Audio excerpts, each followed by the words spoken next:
మలాకీ గ్రంథము 2వ అధ్యాయము. కావున యాజకులారా, ఈ ఆజ్ఞ మీకియ్యబడియున్నది.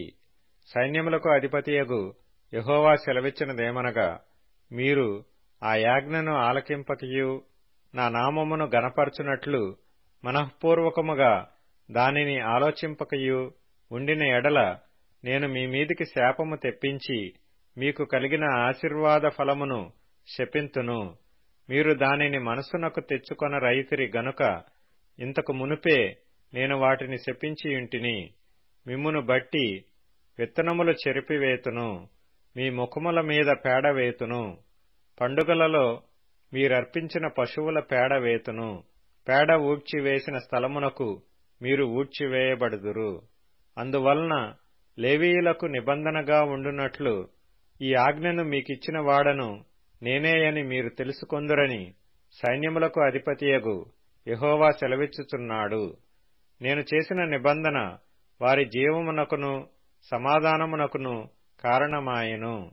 భయభక్తులు పుట్టించుటకై నేను వాటిని వారికిచ్చితిని గనుక వారు నాయందు భయభక్తులు కలిగి నా నామము విషయములో భయము గలవారై సత్యము గల ధర్మశాస్త్రము బోధించుచు దుర్బోధనేమాత్రమును చేయక సమాధానమును బట్టియు యథార్థతను బట్టియు నన్ననుసరించి నడుచుకొనువారై దోషము నుండి అనేకులను త్రిప్పిరి. యాజకులు సైన్యములకు అధిపతియగు యెహోవా దూతలు గనుక జనులు వారి నోట ధర్మశాస్త్ర విధులను నేర్చుకొందురు. వారు జ్ఞానమును బట్టి బోధింపవలెను. అయితే మీరు మార్గము తప్పితిరి. ధర్మశాస్త్ర విషయములో మీరు అనేకులను అభ్యంతరపరచి లేవీయులతో చేయబడిన నిబంధనను నిరర్ధకము చేసియున్నారు. నా మార్గములను అనుసరింపక ధర్మశాస్త్రమును బట్టి విమర్శించుటలో మీరు పక్షపాతులు గనుక జనులందరి దృష్టికి మిమ్మును తృణీకరింపదగిన వారినిగాను నీచులుగాను చేసియున్నాను అని సైన్యములకు అధిపతియగు యెహోవా సెలవిచ్చుచున్నాడు. మనకందరికీ తండ్రి ఒక్కడే కాడా? ఒక దేవుడే మనలను సృష్టింపలేదా? ఇలాగుండగా ఒకరి ఎడల ఒకరము ద్రోహము చేయిచు మన పితరులతో చేయబడిన నిబంధనను మనమెందుకు తృణీకరించుచున్నాము? యూదావారు ద్రోహులైరి.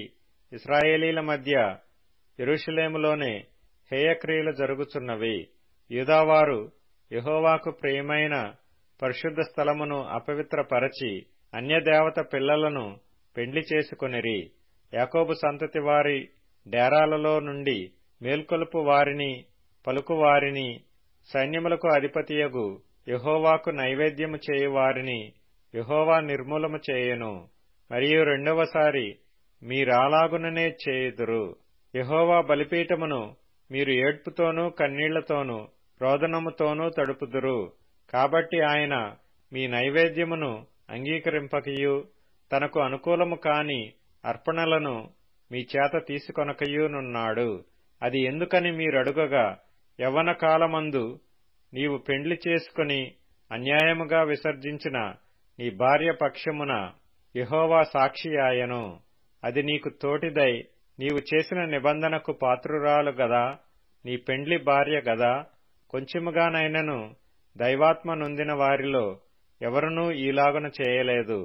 ఒకడు చేసినను ఏమి జరిగెను? దేవుని చేత సంతతి నొందవలెనని అతడు యత్నము చేసిన గదా.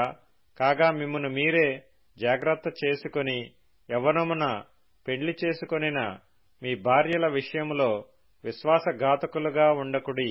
భార్యను పరిత్యజించుట నాకు అసహ్యమైన క్రియ అని ఇశ్రాయేలీల దేవుడగు యెహోవా సెలవిచ్చుచున్నాడు. మరియు ఒకడు తన వస్త్రములను బలాత్కారముతో నింపుట నాకసహ్యమని సైన్యములకు అధిపతియగు యెహోవా సెలవిచ్చుచున్నాడు. కాబట్టి మీ మనసులను కాచుకొనుడి, విశ్వాసఘాతకులు కాకుడి. మీ మాటల చేత యెహోవాను ఆయాసపెట్టుచు దేనిచేత ఆయనను ఆయాసపెట్టుచున్నామని మీరడుగుచున్నారే?